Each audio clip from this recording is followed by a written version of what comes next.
உங்களிடம் ஒரு 200 பில்லியன் டாலர்கள் இருப்பதாக கற்பனை செய்து பாருங்கள். அதாவது அடுத்த 20 வருடங்களில் அந்த பணத்தை முழுவதுமாக தானம் செய்ய நீங்கள் முடிவு செய்கிறீர்கள். ஒரு மிகப்பெரிய முடிவுதான் அது. ஆனா இங்கே ஒரு சிக்கல் இருக்கு. நீங்கள் பணத்தை எவ்வளவு வேகமா தானம் செய்கிறீர்களோ அதைவிட வேகமா உங்கள் சொத்து மதிப்போ அதிகரித்து கொண்டே போகிறது. ஆக்சுவலா இதை கேட்பதற்கு ஒரு நகைச்சுவை போல இருக்கலாம். ஆனா இதுதான் பில் கேட்ஸின் தற்போதைய நிஜ நிலை. கரெக்ட்.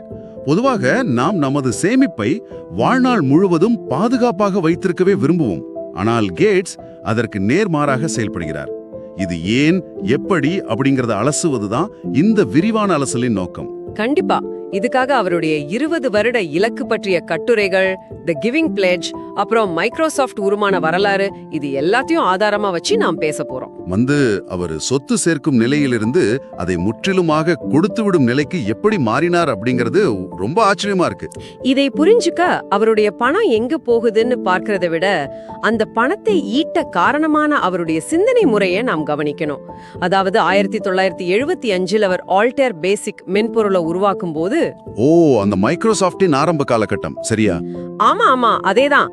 அவர் அப்போ ஒரு சாதாரண புரோகிராம மட்டும் எழுதல, முறையான இயங்குதலும், அதாவது ஆபரேட்டிங் சிஸ்டம் இல்லாம அந்த ஹார்ட்வேர் இயங்காது என்பதை அவர் முன்கூட்டியே கணித்தார்.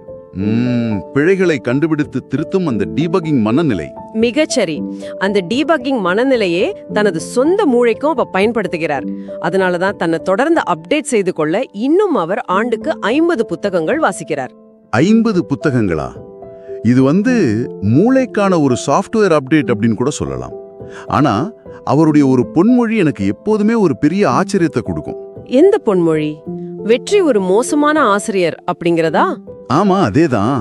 வெற்றி ஒரு மோசமான ஆசிரியர் புத்திசாலிகளை தாங்கள் தோற்கவே மாட்டோம் என்று எண்ண வைத்து அது ஏமாற்றிவிடும் அப்படிங்கிற அந்த வாசகம். எனக்கு என்ன சந்தேகம்னா, இது கொஞ்சம் முரண்பாடாக இல்லையா? எப்படி சொல்றீங்க? இப்ப பாத்தீங்கன்னா, ஒரு தேர்வில் 100 மதிப்பெண் பெற்றால் நாம் நிறைய கற்றிருக்கிறோம் என்றுதானே அர்த்தம். வெற்றி எப்படி ஒரு மோசமான ஆசிரியராகும்? ஒருவேளை வெற்றி நமக்கு அதீத தன்னம்பிக்கையை கொடுத்து நம்மை மந்தமாக்கி விடுகிறதோ? எப்படி சொல்றது? மிகச் சரியாக பிடித்தீர்கள். நாம் வெற்றி பெறும்போது நம்முடைய சிஸ்டம்ல உள்ள ஓட்டைகள், அந்த பக்ஸ் நம் கண்ணுக்கு தெரியாது. நாம் அசைக்க முடியாதவர்கள் என்று ஒரு மாய உருவாகிவிடும். ஓஹோ, அப்ப தோல்வி மட்டும்தான் நமது தவறுகளை திருத்தி ரீரைட் செய்ய தூண்டுகிறது என்கிறீர்களா? கண்டிப்பா. தொடர்ந்து வளர வேண்டுமென்றால் மனிதகுலம் தொடர்ந்து தோற்றுக்கொண்டிருக்கும் மிகவும் கடினமான சவால்களை தேர்ந்தெடுக்க வேண்டும் என்பதை அவர் உணர்ந்தார். அதனாலதான் தொழில்நுட்ப உலகிலிருந்து வெளியே போலியோ மற்றும் காசநோய் மாதிரியான பிடிவாதமான சுகாதார பிரச்சனைகளை நோக்கி அவர் நகர்ந்தார் இல்லையா? ஆமா.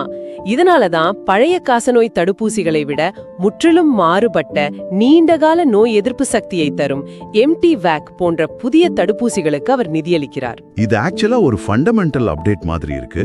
ஆனா எனக்கு இங்க ஒரு மிகப்பெரிய சந்தேகம் வருது. சொல்லுங்கள், என்ன சந்தேகம்? 2045க்குள் 200 பில்லியன் டாலர்களை செலவிட்டு தனது அறக்கட்டளையை நிரந்தரமாக மூடப்போவதாக அவர் அறிவித்துள்ளார். இவ்வளவு நன்மைகளை செய்யும் ஒரு அறக்கட்டளைக்கு ஏன் ஒரு எக்ஸ்பைரி டேட் வைக்க வேண்டும்? மூடணும்.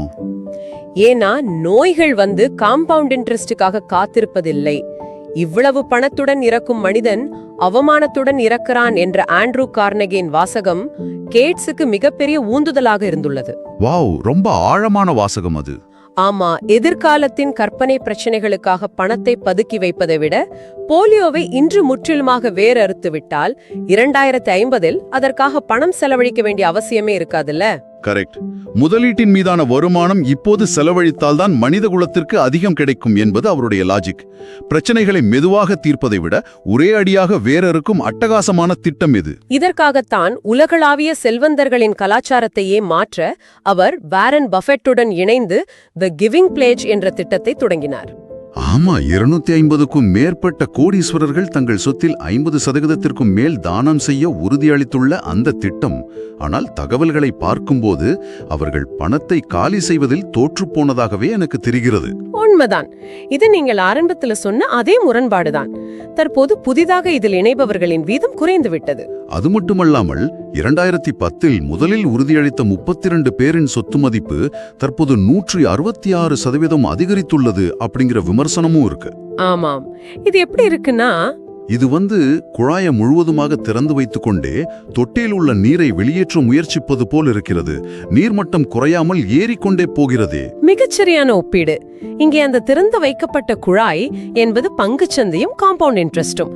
அவை கற்பனைக்கு எட்டாத வேகத்தில் சொத்துக்களை உருவாக்குகின்றன. அப்போ அந்த தொட்டியின் வடிகால் எங்கே அடைத்துக் கொண்டிருக்கிறது? அந்த வடிகால் என்பது அறக்கட்டளைகளின் நிர்வாக கட்டமைப்பு, அதாவது பியூரோக்ரசி. பல பில்லியன் டாலர்களை சட்டப்பூர்வமாகவும் சரியாகவும் உண்மையான தேவைப்படுபவர்களுக்கும் கொண்டு சேர்ப்பது மிகவும் சிக்கலான செயல்முறை. குழாயின் அழுத்தம் மிக அதிகமாக இருக்கிறது, ஆனால் வடிகாலோ அடைத்துக் கொண்டிருக்கிறது. ஒரு கட்டத்திற்கு மேல் பணத்தை ஈட்டுவதை விட அதை சரியாக தானம் செய்வதுதான் மிகவும் கடினம் என்பதை இது தெளிவாக காட்டுகிறது. 100க்கு 100 உண்மை. நம்மிடம் உள்ள வளங்களை சும்மா சேர்த்து வைப்பதை விட அதை எவ்வளவு திறம்பட பயன்படுத்துகிறோம் என்பதில்தான் வெற்றியே இருக்கிறது. கண்டிப்பா. இது உலகளாவிய கோடீஸ்வரர்களுக்கும் மட்டுமில்ல, இப்போது இதை கேட்டுக்கொண்டிருக்கும் உங்களுக்கும் பொருந்தும். பில்கேட்ஸின் இந்த டிபட்டிங் மனநிலையை பின்பற்ற நீங்கள் ஒரு கோடீஸ்வரராக இருக்க வேண்டியதில்லை. ஆமா, தொடர்ந்து கற்பதும் கடந்த கால வெற்றிகள் எதிர்கால வளர்ச்சிக்கு தடையாக இருப்பதை உணர்வதும் எவரும் பயன்படுத்தக்கூடிய மென்டல் மாடல்ஸ். அதை வைத்து பார்க்கும்போது உங்களுக்கான இறுதி சிந்தனை ஒன்று இருக்கிறது. நீங்கள் தானம் செய்ய உங்களிடம் பல பில்லியன் டாலர்கள் இல்லாமல் இருக்கலாம். ஆனால் உங்களது மிக மதிப்புமிக்க வளமான நேரம் மற்றும் அறிவை முற்றிலுமாக மற்றவர்களுக்காக செலவிட உங்களுக்கு ஒரு 20 ஆண்டு கெடு கொடுக்கப்பட்டால் இன்றிலிருந்தே அதை எதில் முதலீடு செய்ய தொடங்குவீர்கள்? சிந்திட்டு பாருங்கள்.